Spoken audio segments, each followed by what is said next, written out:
Hello friends, स्वागत है आपका हमारे चैनल फार्मासिस्ट एक्टिवेशन 1155 में। आज हम डिस्कस करेंगे अपने बी फॉर्म फिफ्थ सेमेस्टर में इंडस्ट्रियल फार्मेसी फर्स्ट सब्जेक्ट, जिसमें हमारा आज का टॉपिक रहेगा वो रहेगा physical description and bulk characterisations.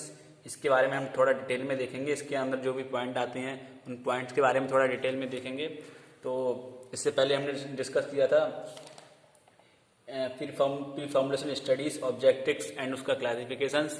तो और उसी के हम आगे जस्ट हमारा ये अकॉर्डिंग टू सिलेबस टॉपिक है physical description and bulk characterisation. उसके बारे में हम डिस्कस करेंगे। तो चलिए शुरू करते हैं। उससे पहले मैं आपको बता दूं, शुरू करने से पहले मेरा नाम है सीलियन सिंह। आप लोगों से हमारी रिक्वेस्ट है, प्लीज़ हमारे चैनल को आप सब्सक्राइब करें, अपने दोस्तों के साथ शेयर करें, वीडियो पसंद आए तो लाइक करें। तो चलिए वीडियो को शुरू करते हैं। Physical description and bulk characterisation basically क्या होता है, ड्रग्स कैन बी यूज, यानी कि कोई हमारा जो ड्रग है या कोई भी कंपाउंड है तो उसके लिए हम यूज करते हैं। Drug can be use as solid extensively, यानी कि हमारी जो जो ड्रग है वो यूज की जाती है तो हमारी सॉलिड में होती है extensively, and liquid least extent and gases least extent. ठीक है, तो इन चीज़ों की जो है वो हमारी जो ड्रग है वो सॉलिड फॉर्म में यूज की जाती है। लिक्विड एंड गैसेस, इन तीन फॉर्म में जो है उसका यूज होता है। The various physical and bulk characteristics are, यानी कि और थोड़ा मतलब डिटेल में देखा जाए तो क्रिस्टलाइन एंड पॉलीमॉर्फिज्म। जो क्रिस्टलाइन एंड पॉलीमॉर्फिज्म बेसिकली क्या होता है, सॉलिड ड्रग में occur as amorphous higher solubility and crystalline higher stability.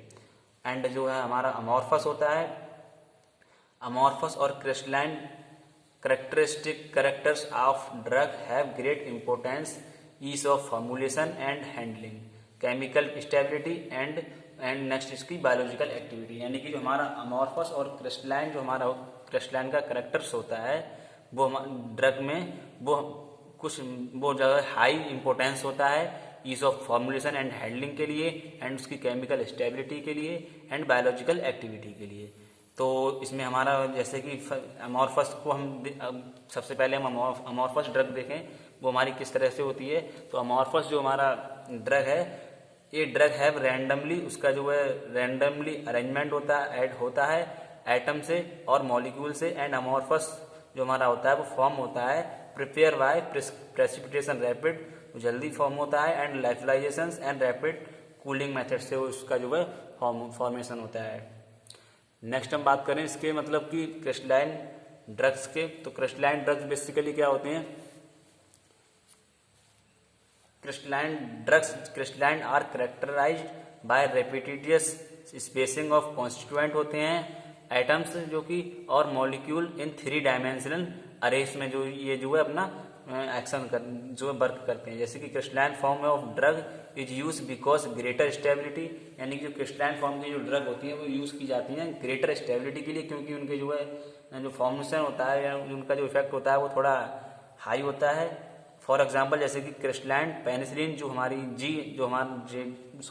Example के हिसाब से देखा जाए तो क्रिस्टलाइन पेनिसिलिन जी है वो पोटेशियम और सोडियम साल्ट से मोर स्टेबल होता है, एंड एक्सीलेंट थेराप्यूटिक रिस्पॉन्स जो उसका होता है वो भी अमॉर्फस फॉर्म से थोड़ा हाई होता है। ठीक है, नेक्स्ट हम बात करते हैं इसी में आगे हमारा पॉलीमॉर्फिज्म, जो कि इसी मतलब ड्रग सब्सटेंस में ही है। तो पॉलीमॉर्फिज्म क्या होता है, it is ability of a compound, यानी कि कंपाउंड की ability to crystallize as more than one distinct crystalline species as with different internal lattice crystal packing arrangement chemically identicals, यानी कि इंटरनल लैटिस उसका एंड क्रिस्टलाइन पैकेजिंग अरेंजमेंट उसका किस तरह से होगा एंड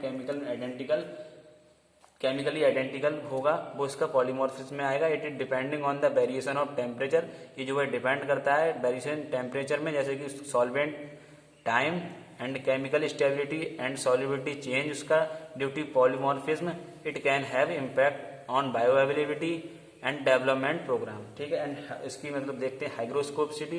तो हाइग्रोस्कोपिसिटी क्या होता है, basically hygroscopicity can be defined as the capacity of compound, यानी कि हाइग्रोस्कोपिसिटी जो हमारी है वो किसी भी कंपाउंड की कैपेसिटी को एब्जॉर्ब करता है एटमॉस्फेरिक मॉइस्चर से, एंड अमाउंट ऑफ मॉइस्चर जो भी हम उसकी मॉइस्चर की जो अमाउंट है वो एब्जॉर्ब होगी वो डिपेंड करेगी एट ऑन एटमॉस्फेरिक कंडीशंस पे एंड सरफेस एरिया पे एंड डेलिक्यूसेंट सब्सटेंस एब्जॉर्ब जो मॉइस्चर होगा वो टू ग्रेटर हाई मतलब ग्रेटर एक्सटेंड होगा एंड लिक्विफाई इटसेल्फ जैसे कि, ठीक है। एंड फाइन पार्टिकल कैरेक्टराइजेशन के बारे में बात करें तो फाइन पार्टिकल कैरेक्टराइजेशन क्या होता है, इसका जो है size, shape and surface morphology of drug particle affect होती है। यानी कि फाइन पार्टिकल कैरेक्टराइजेशन में साइज, शेप एंड सरफेस की मॉर्फोलॉजी ऑफ ड्रग पार्टिकल की जो अफेक्ट करती है फ्लो प्रॉपर्टीज को एंड डिसोल्यूशन को एंड केमिकल रिएक्टिविटी को। Method to evaluate particle size and distributions, यानी कि जो मेथड्स हैं इवेल्युएट करने के पार्टिकल साइज एंड डिस्ट्रीब्यूशन को, तो वो है हमारे सीविंग और screening methods and optical microscopy and sedimentations. Next हमारा स्ट्रीम स्कैनिंग। नेक्स्ट हम बात करते हैं बल्क डेंसिटी के बारे में। तो बल्क डेंसिटी बेसिकली क्या होता है, bulk density of a compound various यानी कि जो बल्क डेंसिटी है वो कंपाउंड की, किसी भी कंपाउंड की, तो वो वेरीज करती है हमारे with the method of crystallisation पर एंड मिलिंग पर एंड फॉर्मुलेशन पर। विद द नॉलेज ऑफ वो किस तरह से मतलब वेरीज करती है, तो with the knowledge of true and bulk density useful in forming idea about the size of final dosage form flow properties. यानी कि वो हमारी वो किस पर करेगी, यानी फाइनल डोसेज फॉर्म एंड उसकी फ्लो प्रॉपर्टी क्या है, उससे जो है उसके आइडिया के अकॉर्डिंग टू आइडिया मतलब वो अपनी मतलब उसका बल्क डेंसिटी उसकी वेरीज करेगी, ठीक है। तो नेक्स्ट हम देखते हैं इसमें थर्मल एनालिसिस। थर्मल एनालिसिस क्या होता है, thermal analysis different scanning कलरीमेट्रिक DSC जिसे हम शॉर्ट में बोलते हैं और डिफरेंट थर्मल एनालिसिस जिसे हम शॉर्ट में डीटीए बोलते हैं। तो मीजर इसके लिए जो है मीजर करने के लिए हीट लॉस और गेन, हीट का लॉस होता है और गेन होता है due to physical and chemical change. किसी भी कंपाउंड की हमारी फिजिकल एंड केमिकल्स में कोई भी चेंजिंग आएगा तो इसमें जो है हीट का लॉस भी होता है और गेन भी होता है। जैसे कि थर्मोग्रेविमेट्रिक एनालिसिस, ये हमारा मतलब एक मेथड्स है। तो थर्मल ग्रेविमेट्रिक एनालिसिस में क्या होगा, it form measure change in weight, यानी जो भी कंपाउंड होगा कोई भी हमारा, तो उसका जो है वेट है वो चेंज होगा, उसके लिए हम मेजर करेंगे as function of time and temperature, ठीक है। एंड नेक्स्ट हम बात करते हैं इसमें इसके यूसेज के बारे में थर्मल एनालिसिस। तो इसका यूज कहाँ होता है, to check purity, polymorphism, solvations, degradations and excipient compatibility and use to investigate and predict physicochemical interaction between components. यानी कि किसी भी कंपाउंड से हमारी फिजिको केमिकल इंटरेक्शन क्या है बिटवीन कंपोनेंट्स में, कंपोनेंट्स के बिटवीन, तो उसकी जो है छानबीन करने के लिए हम इसका यूज करते हैं थर्मल एनालिसिस का।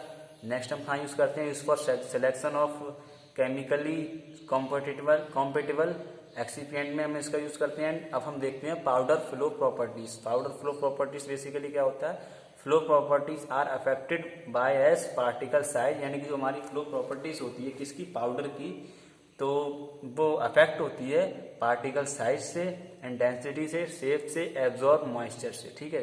The powder of flow property can be characterise by angle of repose, यानी कि पाउडर की हमारी फ्लो प्रॉपर्टी है उसकी कैरेक्टराइज हम किसके द्वारा कर सकते हैं, angle of repose and compressibility. And तो इसमें हम सबसे पहले देखते हैं एंगल ऑफ रिपोज।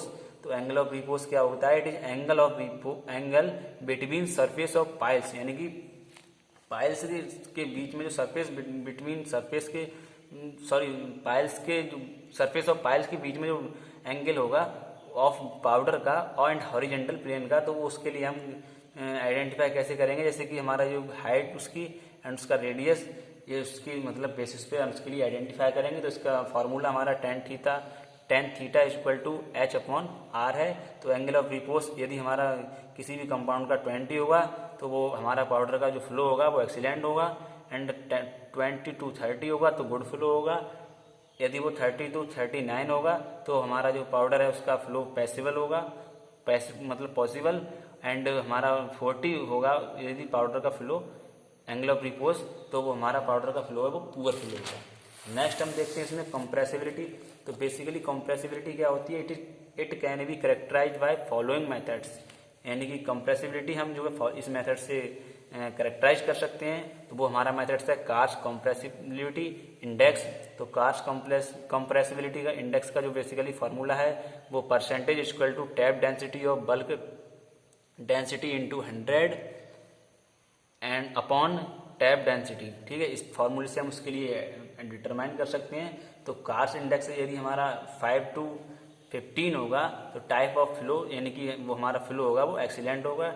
यदि वो 12 to 16 होगा तो हमारे उस पाउडर का फ्लो गुड होगा। एंड 18 to 21 होगा तो पाउडर का फ्लो हमारा फेयर होगा। एंड 23 to 35 होगा तो पाउडर का फ्लो पुअर होगा। यदि हमारा कार्स इंडेक्स 33 to 38 होगा तो हमारा पाउडर का फ्लो है वो हमारा वेरी पुअर होगा। एंड 40 है, यदि हमारा कार्स इंडेक्स 40 से ज़्यादा है या 40 है तो एक्सट्रीमली पुअर होगा। ठीक है, पाउडर का फ्लो। तो बेसिकली हम इसकी वीडियो को यहीं पर समाप्त करते हैं। वीडियो लेंथी हो रही है, इससे आगे हम डिस्कस करेंगे chemical properties of drug substance, यानी कि ड्रग किसी भी हमारे ड्रग सब्सटेंस की केमिकल प्रॉपर्टीज क्या होती है उसके बारे में डिस्कस करेंगे। तो मिलते हैं जल्दी नेक्स्ट वीडियो में, तब तक के लिए गुड बाय।